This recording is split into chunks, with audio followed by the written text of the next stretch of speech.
Hey friends, welcome back to Survivalpedia, and today I'm going to be showing you how to make a small knife do big work. If you want a small knife like this one to do big jobs, you've got to make sure that you've maintained it properly, and it needs to be really sharp.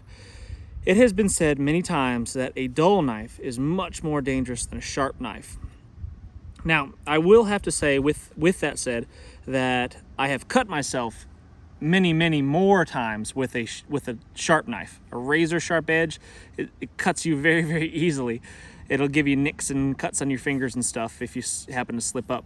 However, with a dull knife, if you're pushing really hard into something and you're having to really work to make the knife work, you're much more likely to seriously injure yourself. I'm not talking about little nicks and cuts on your fingers.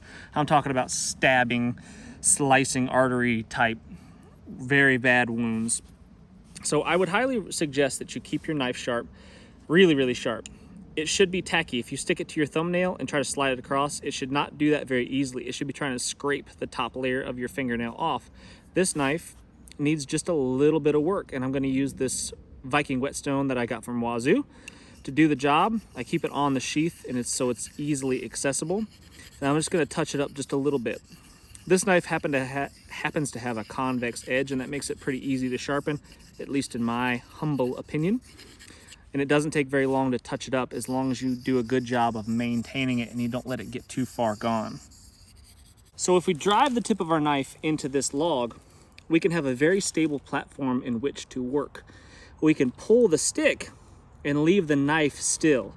And what that does for us is, it gives us a lot of control, and we can make really nice fine feathers that will make fire lighting much easier. But it also makes this extremely safe. There's very little risk of cutting yourself doing it this way, especially for new people or kids. If they haven't handled knives very much, they haven't done a lot of wood crafting type things, this is something that I would highly recommend you guys practice. See how it's scraping my fingernail? That means this blade is really sharp. Let's say I wanted to harvest this small sapling or even a bigger one. It would be the same process. All I need to do is have the right technique, and it makes it really easy with a small knife. I put some stress on the fibers on the blade, just put a little bend in it, and then all I gotta do is just kind of touch my blade to it. You don't have to push hard at all. Kind of push down at a 45-degree angle, very lightly, and you'll see it just kind of splinter off like that. And you can get almost all the way through a branch or a sapling like this with just a single push. Sometimes you'll have to bend it the other direction and give it one more go.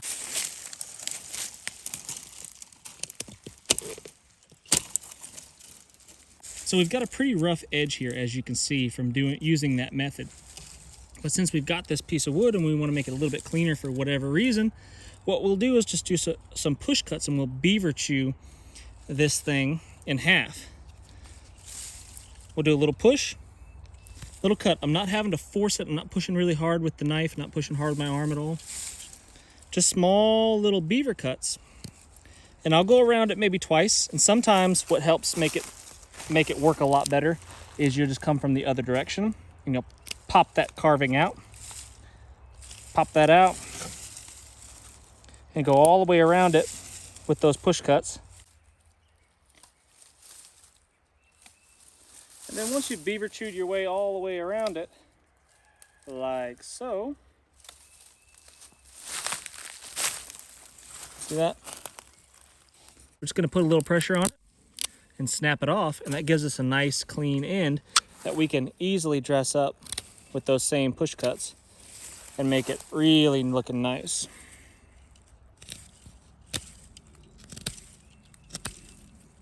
Like so. There's an easy way to go about limbing this thing off with a small knife. You can kind of just hack away at them a little bit like that, small little chops, close to the main trunk of the branch, or you can use those same push cuts. I'm always pushing down the branch towards the top of the branch and never pushing this direction. All right, obviously I don't want to cut towards my hand, but you get what I'm saying. Don't cut this direction. You're gonna have a hard time, and what you're gonna end up doing is probably just kind of tearing the branches off, all right? But if you want it to be nice and clean using your knife, you'd use those same push cuts, pushing towards the top of the branch like that, and it gives you really nice clean cuts, and it's easier to cut too. Don't have to put so much effort into it.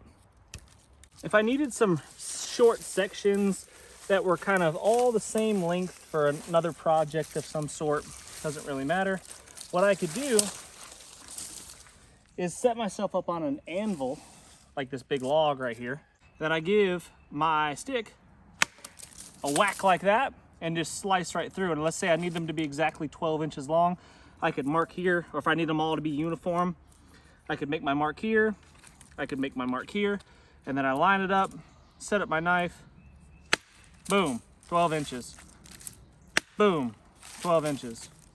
And I just keep working like that, and it makes short work of big projects sometimes.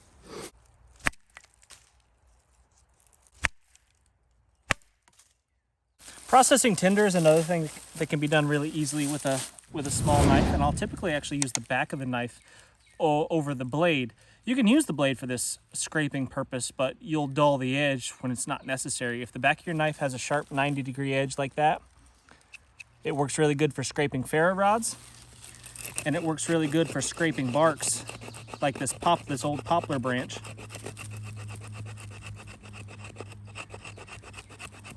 It smells good. Wish we had smell-o-vision, but you can see that in just a few seconds. I've got this really fine, powdery tinder that will ignite very fast.